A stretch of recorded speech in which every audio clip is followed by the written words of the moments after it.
Boa noite, estamos iniciando mais um programa De Volta para Casa, aqui na TV Evangelizar. Um espaço onde nós queremos comunicar os princípios eternos da fé católica de maneira prática e de maneira acessível. Eu sou o professor Eduardo Faria e eu te faço companhia nessa noite de quarta-feira.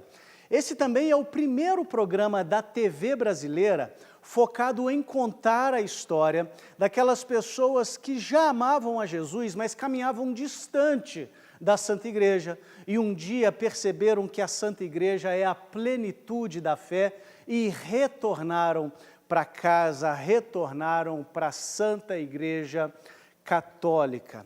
Como você já sabe, todo o primeiro bloco do nosso programa é uma conversa que eu tenho com você sobre algum ponto da fé católica e nós estamos nessa sequência acerca dos dogmas marianos, os dogmas acerca de Nossa Senhora. Então nós já tivemos um programa no qual nós falamos sobre Nossa Senhora como Arca da Nova Aliança, como a Nova Eva. Nós também já conversamos sobre o primeiro dogma mariano, que é a maternidade divina. Em seguida, nós conversamos sobre o segundo dogma, a virgindade perpétua de Nossa Senhora. E hoje, nós vamos conversar sobre um dogma que foi definido até que recentemente, historicamente falando, que é o dogma da Imaculada Conceição de Nossa Senhora. Maria foi, no momento da sua concepção, preservada da mancha do pecado original. E, de novo, é um dogma que levanta disputas, incompreensões, questionamentos. Como assim Maria nasceu sem pecado? A Bíblia diz que todos pecaram. Que história é essa de ela ter sido preservada da mancha do pecado original? Eu preciso entender isso e eu vou procurar, nessa nossa breve conversa, explicar alguns princípios acerca da importância desse dogma. Mas antes, eu preciso te lembrar algumas coisas. Primeiro, todo dogma mariano é uma declaração cristológica, antes de tudo, ou seja, todo dogma acerca de Maria aponta para uma verdade sobre Cristo. Qual que é a verdade que o dogma da Imaculada Conceição fala sobre Cristo? O ente que foi gerado no ventre de Maria é um ente santo, é um ente santo, é o próprio Deus encarnado, e ele não poderia habitar um útero manchado pelo pecado. E assim como no Antigo Testamento a Arca da Aliança era totalmente pura, totalmente santa, totalmente sagrada, purificada, porque trazia dentro de si as tábuas da lei, o cajado de Arão e o maná que caiu do céu, como que no Novo Testamento, Nossa Senhora, que trouxe dentro de si a própria palavra de Deus, o pastor que nos rege e o pão vivo que desceu do céu, como que ela não será imaculada? Mas uma segunda coisa que eu sempre lembro vocês quando o assunto são os dogmas marianos, é que os dogmas marianos também são uma afirmação eclesiológica. O que isso quer dizer? É uma afirmação que aponta para a própria igreja em si. Quando eu digo que é uma afirmação eclesiológica, eu quero dizer que Maria é modelo de igreja. E Maria é imaculada desde a sua concepção, mas a igreja do Senhor um dia será imaculada. De modo que Maria é desde a sua concepção aquilo que eu e você seremos um dia. Então eu pontuo essas duas questões e agora eu quero ler para você o que o Papa Pio IX disse quando na bula Ineffabilis Deus, em 1854, quando ele proclamou esse dogma. em honra da santa e indivisível Trindade, para decoro e ornamento da Virgem Mãe de Deus, para exaltação da fé católica e para o incremento da religião cristã, com a autoridade de nosso Senhor Jesus Cristo, dos santos apóstolos Pedro e Paulo, e com a nossa autoridade, declaramos, pronunciamos e definimos, como doutrina revelada por Deus, o seguinte: a Beatíssima Virgem Maria, no primeiro instante da sua concepção, por singular graça e privilégio de Deus Onipotente, em vista dos méritos de Jesus Cristo, Salvador do gênero humano, foi preservada imune de toda mancha de pecado original. Eu quero chamar a atenção para vocês dessa cláusula que tem na definição dogmática.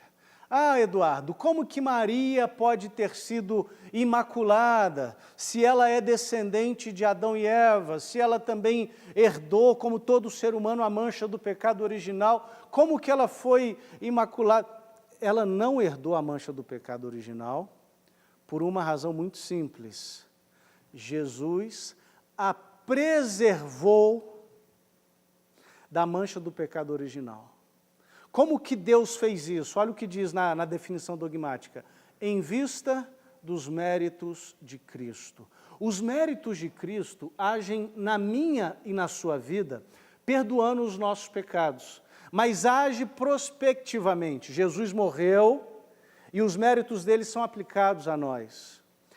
No caso de Nossa Senhora, os méritos de Cristo agiram retroativamente.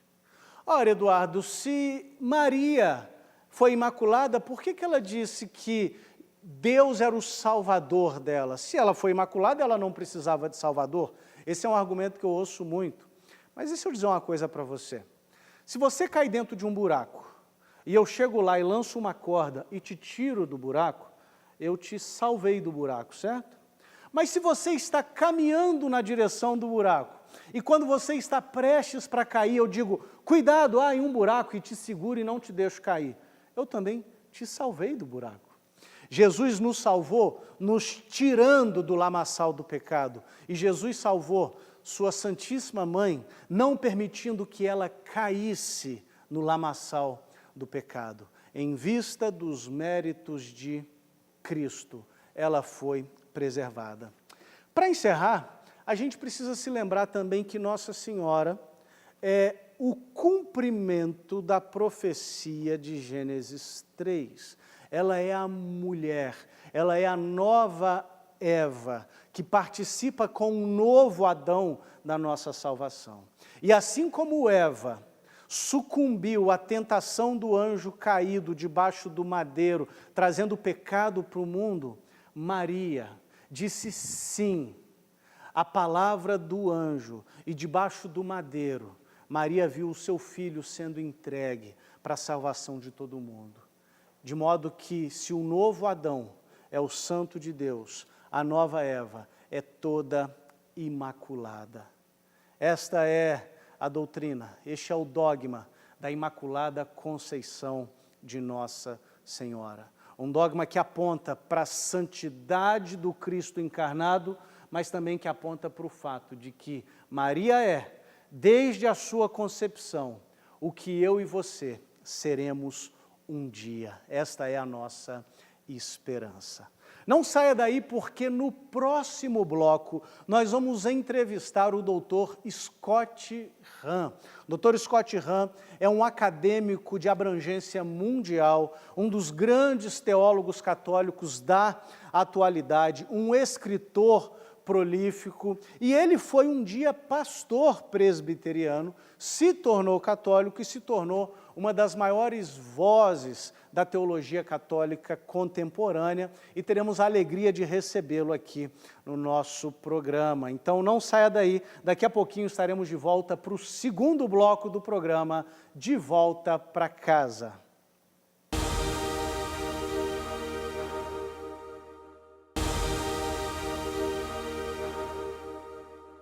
Estamos iniciando o segundo bloco do programa De Volta para Casa, aqui na TV Evangelizar. E hoje nós contamos com a presença muito especial do Dr. Scott Hahn, um teólogo católico de abrangência internacional. Ele que é um escritor prolífico, ele que tem dezenas de livros lançados, e ele que foi também um pastor protestante e se tornou católico, nos concede a alegria dessa entrevista. Dr. Hahn, thank you very much for being with us tonight. Thank you for being available for this interview for the Brazilian audience, and I hope that we can have a nice talk for the Brazilian audience to get to know your conversion story and be inspired. Dr. Scott Hahn, muito obrigado pela sua presença conosco nessa noite, obrigado pelo tempo dedicado a contar para a audiência brasileira acerca da sua história de conversão. Eu tenho certeza que vai ser muito edificante para o público brasileiro. Seja muito bem-vindo ao nosso programa. Não há de quê. Obrigado pelo convite. É um prazer estar com você. Eu sei que você é católico já há muito tempo, mas eu sei que antes de ser católico, você já amava Cristo. Então nos conte como que você se converteu a Cristo primeiramente. Então, atualmente estou em Ohio e tenho 64 anos. Então, temos que voltar o relógio em 50 anos para quando eu tinha 14. Eu era um delinquente juvenil e eu encontrei Cristo. Na verdade, foi Ele que me encontrou. E eu fui, então, treinado por um evangélico para estudar as Sagradas Escrituras. E eu acabei me apaixonando por Nosso Senhor pelas Sagradas Escrituras. Durante os últimos 3 anos de ensino médio, ao mesmo tempo, o evangélico que estava me ensinando era brilhante, mas também protestante e anticatólico. Eu também me tornei protestante e anticatólico, até mais do que ele por meio de Martinho Lutero, João Calvino e outros. Então, quando eu fui para a universidade, eu estudei teologia. Eu estudei grego para que eu pudesse ler o Novo Testamento em sua língua original. Ao mesmo tempo, eu só lia a Bíblia de novo, e não achava nada católico até aquele momento na universidade. Mas eu achei cada vez mais Jesus Cristo. Depois da universidade, quando eu me formei e me casei, tanto a Kimberly quanto eu nos formamos na mesma universidade, no mesmo dia, e depois naquele mesmo verão nos casamos. Depois da nossa lua de mel, nós nos dirigimos até Boston, Massachusetts, onde nós dois começamos a estudar teologia no mestrado, no seminário teológico Gordon Conwell. E foi aí que as coisas começaram a mudar, bem gradualmente, mas ao mesmo tempo, profundamente. A primeira mudança foi a Kimberly descobrindo o ensinamento de João Paulo VI sobre contraceptivos, sobre abertura para a vida, de um jeito que nos chamaria a confiar na senhoria de Cristo nas nossas vidas e em nosso casamento, de um jeito que não era só dando continuidade à lei natural, mas também às escrituras sagradas, mas também na tradição evangélico-protestante. Nós descobrimos que protestantes e católicos estavam lado a lado quanto ao que se refere a um casal casado, estando aberto para a vida toda, vez que eles renovam o pacto matrimonial. Então, estando convencidos disso, nós acabamos descobrindo que, ok, talvez a Igreja Católica possa estar certa, pelo menos de vez em quando. Então, no ano seguinte, conforme eu terminava o meu próprio programa de estudos, eu estava me preparando para me formar como o melhor da turma, mas eu fiz a mais incrível descoberta. No meu último ano de mestrado, que foi sobre os grandes padres da igreja, Eu tive aula com professores brilhantes que eram especialistas no Antigo e no Novo Testamento. Doug Stewart, por exemplo, Mary Klein, Gordon Fee, David Schuller e outros, mas ninguém nunca construiu uma ponte entre o Antigo e o Novo Testamento do jeito que os grandes padres da igreja fizeram. Então, quanto mais eu estudei isso, mais eu percebi que essa é a maneira de tirar um sentido profundo das Escrituras. Quando você dizia que você e sua esposa, estudando sobre contracepção, perceberam que a Igreja Católica pode estar certo de vez em quando. Eu lembro que quando eu era pastor presbiteriano, eu gostava muito da teologia de Santo Agostinho, São Jerônimo, Santo Atanásio, Santo Ambrósio.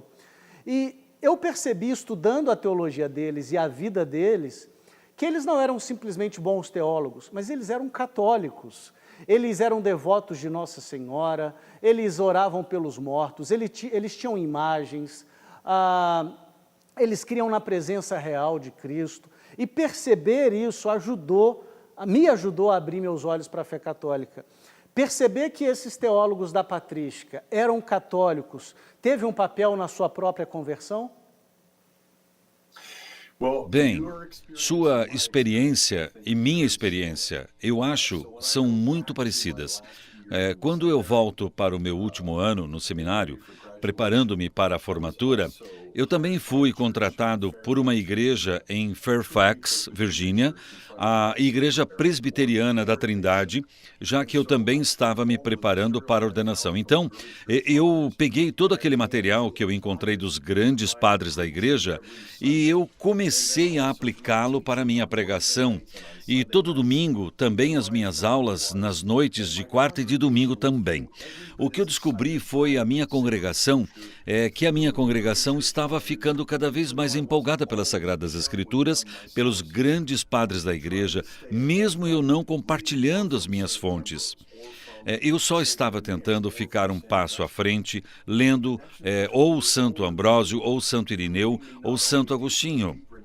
Mas a conexão entre o Antigo e o Novo Testamento estava me levando cada vez mais para dentro das Sagradas Escrituras, mas cada vez mais para dentro da visão de Cristo que todos os grandes padres da igreja compartilhavam nos primeiros 400 ou 500 anos. E o que eu descobri enquanto eu pregava e ensinava esse material era que era centrado em Cristo, mas de um modo eucarístico, enquanto na nossa igreja era uma igreja muito centrada no pastor, tudo baseado em mim e nas minhas habilidades de pregação.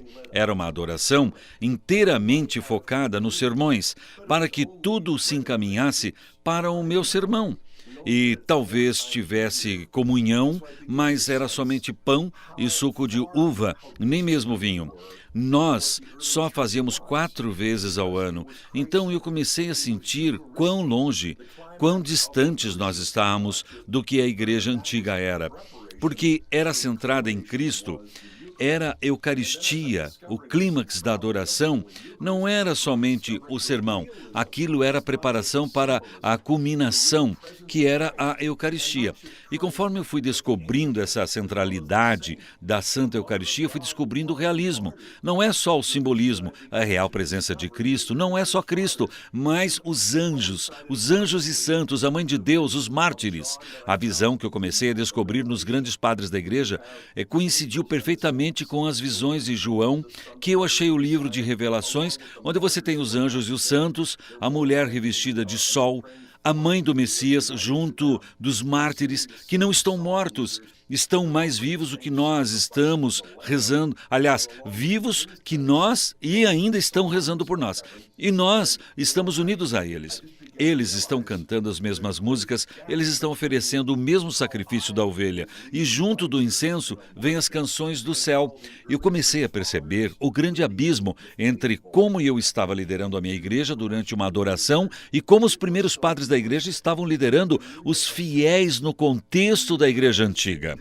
Era tão eucarística a comunhão dos santos, as orações pelos mortos, a veneração de Maria, Virgem Santíssima, e o fato que havia uma ordem sagrada, uma hierarquia, como diria Dionísio, uma ordem sagrada, uma hierarquia que era eclesiástica, mas também refletia os 9 coros celestiais dos anjos. Era lindo. Então, em menos de 2 anos de ensino e pregação, eu percebi que eu estava tendo uma crise de fé, porque a discrepância entre o que eu estava passando para a minha congregação e o que eu estava descobrindo na igreja antiga estava se tornando tão grande, tão distante. Eu sabia que eu tinha que seguir minha consciência e, por uma questão de integridade, entregar a minha demissão e me afastar daquela igreja e ir em busca de uma igreja que combinaria com o que eu encontrei nos grandes padres da igreja. Então, as coisas se tornaram mais e mais católicas, o que para mim e para Kimberly foi um choque, porque eu não era somente um evangélico, um não católico, eu era um calvinista, um reformista, eu era um anticatólico. E não era intolerância, não era preconceito, era convicção enraizada em um profundo mal-entendido e distorções que os primeiros padres da igreja estavam esclarecendo. Então, pelos próximos 2 ou 3 anos, eu comecei uma intensa imersão nas Sagradas Escrituras e no estudo dos primeiros padres da igreja, e se tornou claro para mim, cada vez mais, tudo está saindo católico, até a Sagrada Virgem Maria, até a doutrina mariana e a devoção mariana, que era a última coisa no mundo que eu esperava. Eu também passei por essa crise de fé, e parte dessa crise, a culpa é do Senhor, porque eu assisti uma palestra sua em Apocalipse 12, e eu falava, gente, como que eu nunca vi isso antes? E também eu li o seu livro, Todos os Caminhos Levam a Roma, me ajudou muito, juntamente com a minha esposa, nessa jornada. E eu lembro que eu encontrei algumas dificuldades doutrinárias. No caso do senhor, qual foi a principal dificuldade em termos de doutrina, de dogma, que o senhor teve para assentir? Como que o senhor superou essas dificuldades? Eu diria que o mais desafio que tive a princípio foi a Eucaristia. Por quê? Eu sabia que os católicos não só celebravam a Eucaristia, eles adoravam o Santíssimo Sacramento. E se isso não é nada mais que pão, eu acreditava que era um símbolo sagrado, era profundo e sagrado, mas ainda era só pão. Então, se você está adorando pão de todos os tipos diferentes de idolatria, essa talvez seria a mais baixa de todas. Mas quando eu percebi que não, Cristo era o Cordeiro. Você não podia sacrificar uma bolacha com formato de carneiro no Antigo Egito, porque nenhum de vocês gosta de carne de carneiro. O carneiro tinha que morrer, o sangue tinha que escorrer, mas o cordeiro tinha que ser comido. E isso não era uma opção, isso era o clímax. Então, em João 6, capítulo 6, versículo 4, nós lemos que era o período da Páscoa, um ano antes da morte de Cristo, e naquele contexto ele não estava falando só de ser o pão da vida, mas também dando seu corpo e sangue pela vida no mundo, e que você deve comer o seu corpo e beber o seu sangue.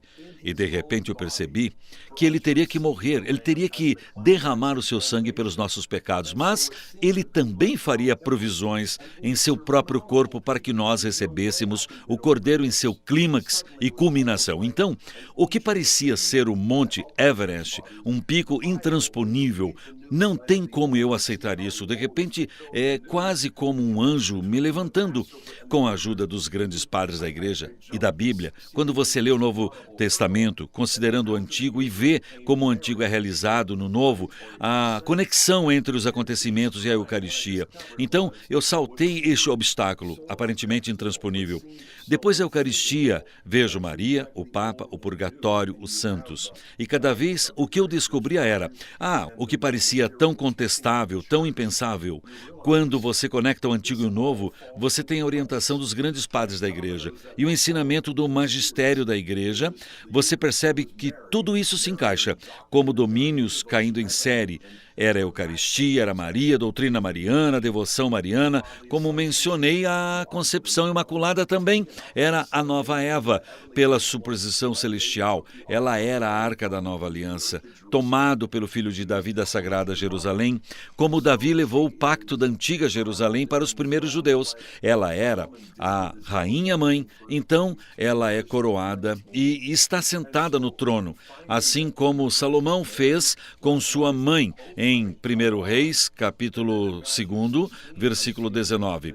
Então, eu estou descobrindo a Eucaristia, Maria, o Papa, tudo. Em Mateus, capítulo 16, estou vendo que Jesus não só dá a Simão um novo nome, mas as chaves do reino. Então você volta para Isaías 22 e você descobre que o soberano tinha um gabinete real, que Salomão teve 12 ministros, mas que só um deles era o primeiro-ministro, e ele era o único a quem o rei confiava as chaves do reino, as chaves da casa do seu pai. Momentos que combinam o antigo e o novo, esses impedimentos intransponíveis, e eu conseguia superá-los, ultrapassá-los facilmente e ver que os grandes pais da igreja não debatiam esse tipo de coisa, mas celebravam como a maneira que Cristo realizou o antigo pacto ao estabelecer o novo. Amazing. Thank you, Dr. Han, for sharing so much wisdom with us, for sharing your story with us. We're coming to the end of this segment, but please don't go anywhere, because in the next segment, we're going to be answering questions from the audience, and I need your help. Muito obrigado, Dr. Scott Hahn, pela sua presença, por compartilhar tanta sabedoria, compartilhar sua história conosco, mas não vá embora, porque no próximo bloco nós vamos responder perguntas da audiência e eu conto com a sua ajuda. E você também não saia daí, porque daqui a pouquinho estaremos de volta com o Dr. Scott Hahn respondendo perguntas que vocês nos enviaram. Até logo!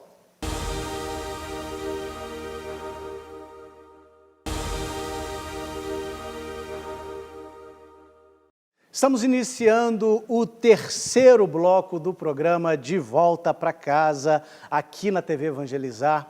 Hoje contamos com a presença do Dr. Scott Hahn.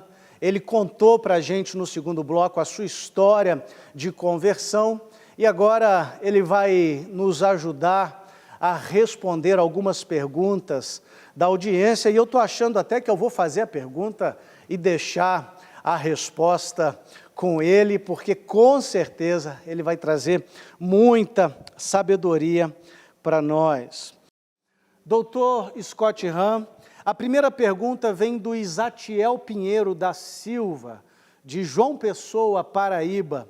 E a pergunta dele é: por favor, me explique as passagens bíblicas que falam sobre os irmãos de Jesus. Boa pergunta. Ok. Primeiramente, vamos dar um passo para trás e olhar para como, por séculos, a cultura judaica foi estabelecida baseada na família estendida. Quando você ouve falar nos irmãos e irmãs de Jesus, o que você precisa reconhecer é: primeiro, não tinha nenhuma palavra em hebreu para primo. Então você chamava seus parentes mais próximos de irmãos. Irmãos. Normalmente, eles eram irmãos de sangue. Mas se você não tivesse irmãos de sangue, seus primos seriam chamados irmãos e a palavra grega anépsios seria usada para se referir a eles também como primos. Agora, se prestarmos atenção, e eu não tenho tempo para entrar nos mínimos detalhes, eu só vou indicar duas coisas. Número 1, quando você vê como é ao pé da cruz e você cuidadosamente estuda os nomes das mulheres e você conecta os nomes dos irmãos de Jesus, você começa a sentir o que a Igreja Antiga, São Jerônimo, que tomou por certo que esses eram de fato os parentes mais próximos, mas não irmãos de sangue de Jesus. Isto é, eles não eram filhos de Maria. A segunda coisa que eu diria é, ali, ao pé da cruz, especialmente em João capítulo 19, o que Jesus faz quando ele confia a Virgem Santíssima ao querido discípulo, dizendo, mulher, eis aí o teu filho. E depois ele disse ao discípulo, eis aí a tua mãe.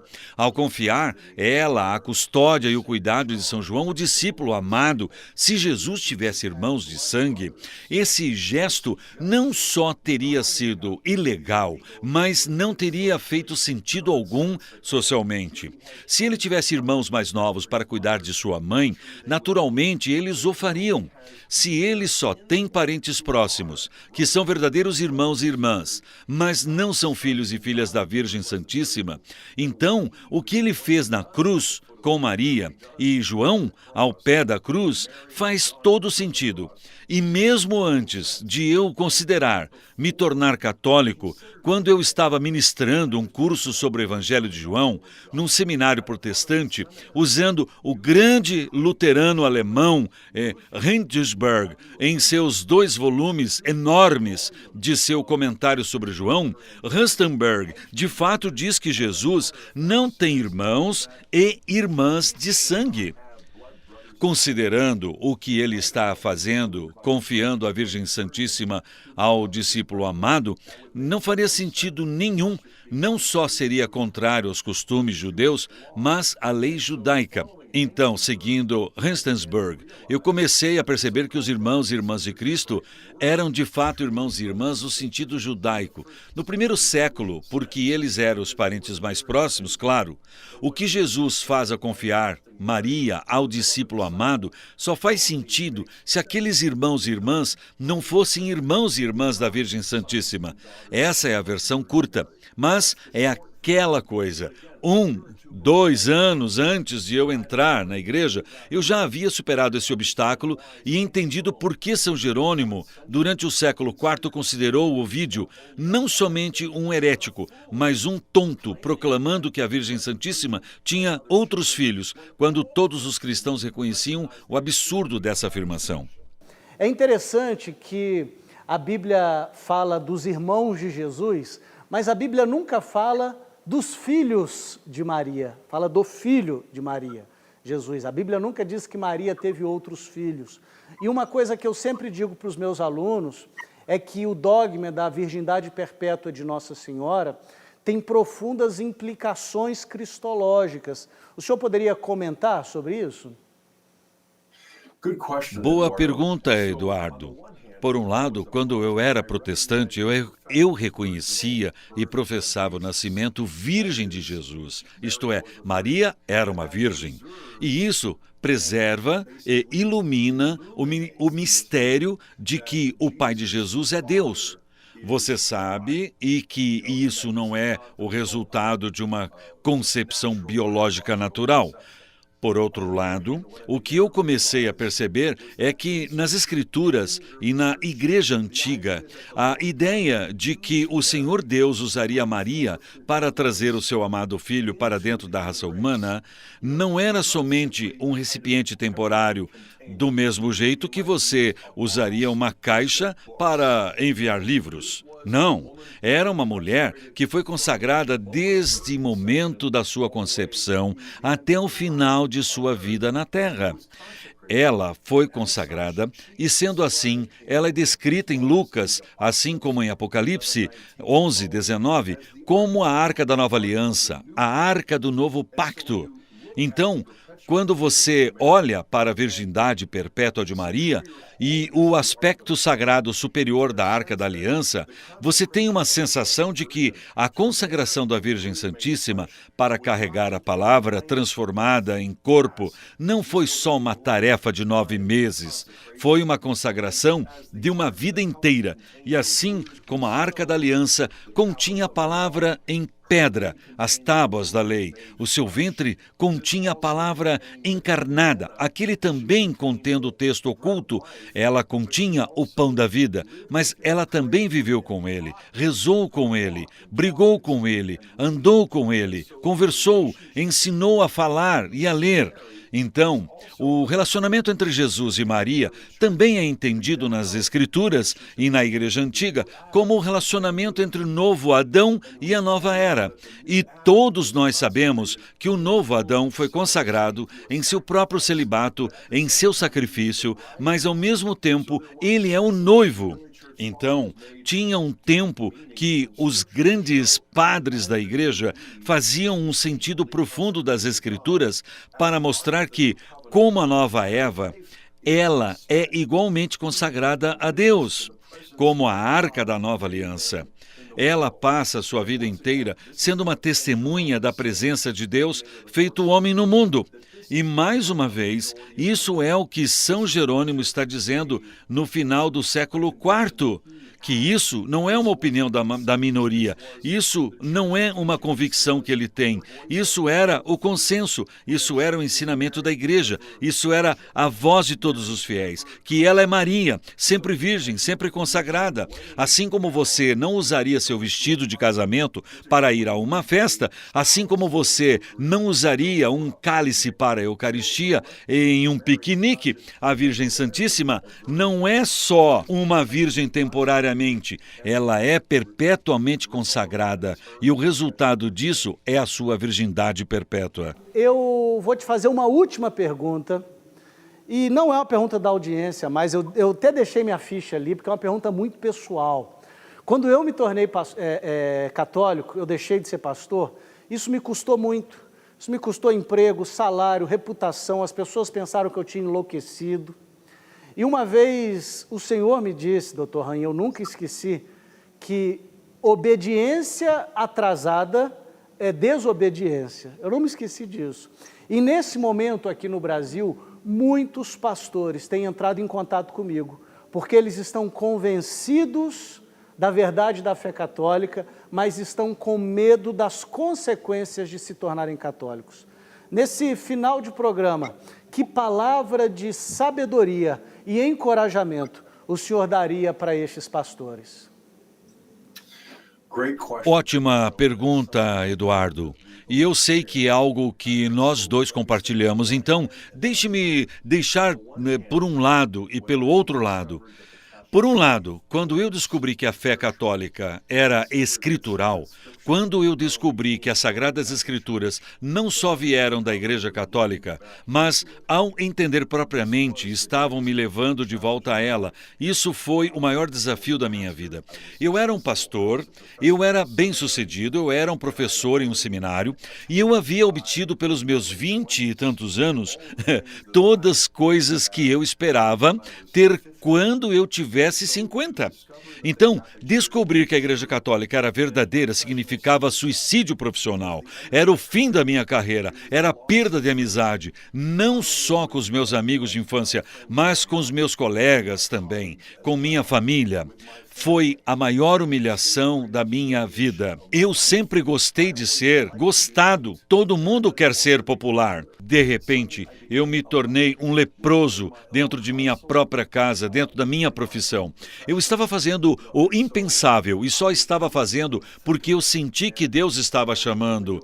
Eu só estava considerando porque eu confiava na senhoria de Jesus Cristo. Eu só persisti porque eu queria ser fiel às Sagradas Escrituras e não escolher a dedo as coisas que eu iria obedecer, só se elas fossem convenientemente práticas. Por outro lado, a experiência que eu acabei tendo com a verdade das Escrituras, ficando viva com o poder de Cristo na Sagrada Eucaristia, com a beleza da comunhão dos santos, que me mostrou uma família. Eu estou perdendo muitos membros da minha família na terra, mas ganhando muitos mais no céu e na terra. Eu era um protestante, eu era um evangélico, eu tinha sido pentecostal no ensino médio e daí eu me tornei um calvinista e todas essas coisas, mas tudo que eu, uma vez, tinha, eu não perdi toda a verdade do Evangelho. Eu retive e eu descobri que a bondade era ainda maior. As únicas coisas que eu tive que largar foram todos os elementos de orgulho terrestre, de respeito humano e, apesar disso, ser extremamente doloroso e humilhante, eu nunca tive nada como isso na minha vida inteira. tendo que largar coisas que minha mulher e meus filhos contavam comigo para segurar, para poder providenciar a eles. Qualquer coisa que eu tinha, eu considero inútil comparado ao que eu ganhei. O próprio Cristo na Sagrada Eucaristia. Eu me lembro de Romanos, capítulo 8, versículo 17, sobre como nós somos chamados para ser não só filhos de Deus, mas herdeiros juntos com Cristo, contanto que soframos com Ele, para que possamos ser glorificados junto dele. Meu sofrimento não foi martírio, não foi uma prisão, foi humilhação, foi a perda profissional de uma carreira e de amigos. Mas eu digo que Paulo fala no seguinte verso, que não vale a pena comparar os sofrimentos à glória que nos espera. Não, e a integridade da graça que eu descobri ao entrar na Igreja Católica, a grandeza da fé, da graça e uma verdade que é toda a verdade e nada além da verdade, infalível, autoritária e que muda toda a vida. Agora, depois de mais de 35 anos de ter me tornado católico, não só posso dizer o que eu abracei. Não foi só verdadeiro, foi lindo, foi poderoso. Eu não tinha ideia de quão verdadeiro, quão lindo e quão poderoso a fé era. Eu só segui o que eu encontrei nas Escrituras. Eu segui a voz de Cristo. Eu me submeti à senhoria de Jesus Cristo, de um jeito que parecia ser a perda de todas as coisas. Mas o que eu recebi em troca é muito melhor. Ele não me mostrou o que eu ia receber. Ele não me mostrou que eu ia me tornar um professor, que eu iria terminar o meu doutorado. De um jeito, eu acabei conquistando muito mais, mas não foi o sucesso profissional como um professor e escritor. É sobre ser um discípulo fiel e mostrar à minha mulher e meus filhos que esse é o caso. E é por isso que eu estou convencido que nós temos um dos nossos filhos, Jeremy, é agora Padre Jeremy. Ele acabou de celebrar o seu aniversário de 1 ano de padre. Meu filho mais velho, o Michael Hahn, é doutor no Younger. Eu passei uma semana com ele na Academia de Teologia Kajak. Ele é um professor de escrituras em um seminário de Maryland, que eu acho que forma mais seminaristas, mais sacerdotes do que qualquer outro seminário. Nos Estados Unidos, faz um trabalho muito melhor que o pai dele fez e ainda faz. Então agradeço a Deus. O que eu recebi quando eu vi no que eu estava me metendo parecia um cavaleiro entrando na escuridão da alma. Só então que eu acabei sendo abraçado por uma luz muito maior. Amazing. Thank you very much, Dr. Hahn. Maravilhoso. Muito obrigado pela sua presença e muito obrigado pela sua companhia conosco. Que Deus abençoe vocês. E quarta-feira que vem estaremos juntos novamente às 8 horas da noite para mais um episódio do programa De Volta para Casa.